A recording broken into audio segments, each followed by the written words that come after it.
हे बघा, आधी अंतर पाहायचं. 1 किलोमीटर म्हणजे 1000 मीटर. तेच 2 किलोमीटर केलं की त्याला 2 नको न्यायचं 1000ला, 2000 मीटर.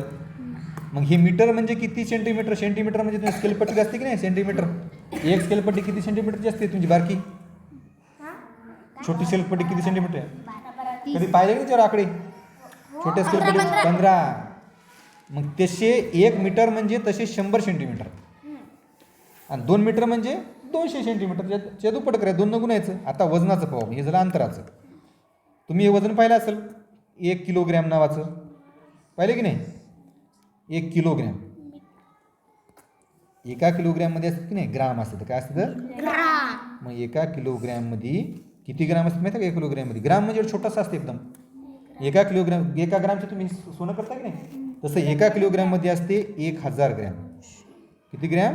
1000. हां. आणि अर्धा किलो म्हणजे किती ग्रॅम? 500. 500 ग्रॅम. हां, म्हणजे ते निम्मे करावं लागेल ना. अर्धा किलोग्रॅम म्हणजे 500 ग्राम. किंवा त्याला ग्रॅम म्हणा. पाव किलो म्हणजे किती ग्राम? वा वा, 250 ग्राम. पाव म्हणजे 1 किलोचा चौथा भाग. मग 1000चा चौथा भाग करावा लागेल ना आपल्याला. 1000ला जर मी 4 भागावं लागेल मला चौथा भाग म्हणल्यावर. 4 दोन्ही 8, इथं 2 उरले, 4 पंचे 20, 250 झाले.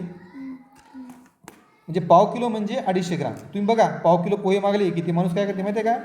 त्याच्यामध्ये असं वजन टाकते असं, ऐका ना. त्याच्यामध्ये असं आकडलेलं असते 250 त्या वजनावर, म्हणजे त्यानं पाव किलो टाकले. पाव किलो म्हणजे 250 ग्राम.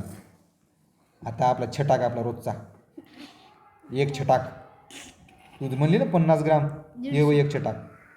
एक छटाक म्हणजे 50 ग्राम. हां, मग 100 ग्राम म्हणजे किती छटाक?